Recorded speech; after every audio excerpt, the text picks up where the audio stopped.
Given problem में to find the positive square root of a greater than 0 by solving, यानी कि हमें square root of a निकालना है, square root of a find करना है, क्योंकि हमारे पास जो इक्वेशन है x square minus a equals to 0।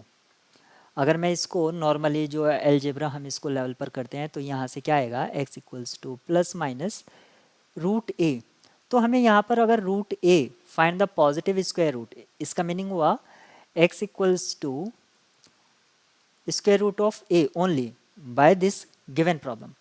By the Newton-Raphson method, if xn denotes the nth iterate with x naught greater than 0 and x naught equals to root a, यानी कि Newton Raphson method की help से आपको एक initial guess दे रखा है जो कि ग्रेटर देन 0 है और इनिशियल गैस जो है वो नॉट इक्वल्स टू है रूट ए।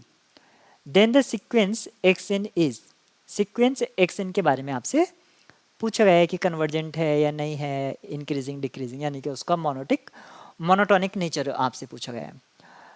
तो यहाँ पर अगर मैं कंसिडर कर लेता हूँ एफ एक्स एज, क्योंकि हम क्या करते हैं न्यूटन रैप्सन मेथड के लिए किसी फंक्शन का या इक्वेशन का रूट देखते हैं, तो हमारे पास जो इक्वेशन है वो एक्स स्क्वायर माइनस ए ये मान लेते हैं।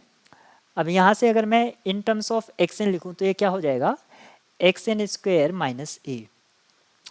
जो न्यूटन रैप्सन स्कीम है, जो हमारे पास यहाँ पर स्कीम को हम यूज़ करते हैं वो क्या है, x n plus one equals to x n minus f x n upon f prime x n. ये हमारे पास जो है न्यूटन रैप्सन स्कीम है। अगर मैं इसमें एफ एक्स एन और उसके प्राइम का डेरिवेटिव यूज़ करता हूँ तो मैं इसको क्या लिख सकता हूँ, x n minus f x n क्या हो जाएगा, x n square minus a, और इसका प्राइम क्या हो जाएगा 2xn। इसको फर्दर सिंप्लीफाई करने पर मुझे जो मिलेगा वो मिलेगा 1/2 x n square plus a divided by x n. इसको मैं कॉल कर देता हूँ इक्वेशन p, इसको मैं इक्वेशन p कॉल कर देता हूँ।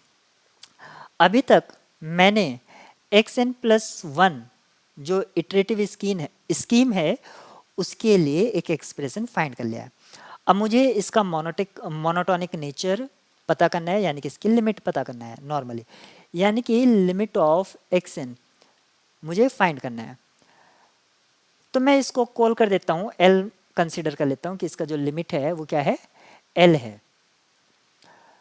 तो हमारे पास इक्वेशन पी से हमें क्या मिलेगा, क्योंकि हमारे पास एक्स एन प्लस वन किसके इक्वल है, 1/2 within square bracket x n square plus a upon x n. ये हमारे पास एक्सप्रेशन है इटरेटिव स्कीम का। दोनों साइड अगर मैं लिमिट लेता हूँ तो एल इक्वल्स टू क्या आएगा, 1/2 L square plus a upon L, और इसको फर्दर सिंप्लीफाई करने पर मुझे जो एल का वैल्यू है वो क्या मिलेगा, प्लस माइनस अंडर रूट ए। एल की, क्योंकि हम जानते हैं सीक्वेंस अगर कन्वर्स करती है तो उसका यूनिक लिमिट होता है, यानी कि जो एल है वो पॉजिटिव रूट ए होगा या नेगेटिव होगा, उसको हम कैसे डिसाइड करेंगे, हम एक या दो टर्म्स को सीक्वेंस की ये चेक करेंगे कि क्या वो ग्रेटर देन ज़ीरो है या लेस देन ज़ीरो है। अगर ग्रेटर देन ज़ीरो हैं सारी ही तो हमें उससे आइडिया हो जाएगा कि, क्योंकि हम जानते हैं एक रिजल्ट जानते हैं, अगर all x n are greater than zero then limit of x n is also greater than equals to zero. अगर ये है तो इसका लिमिट भी greater than equals to zero ही होगा।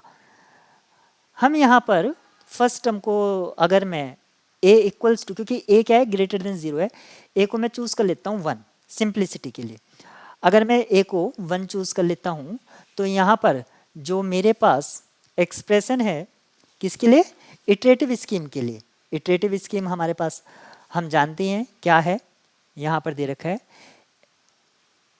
एक्स नॉट, वो भी ग्रेटर देन जीरो दे रखा है, तो मैं इसको कंसीडर कर लेता हूँ इक्वल्स टू क्या 0.5। तो यहाँ से मुझे x1 क्या मिलेगा, 1/2 0.5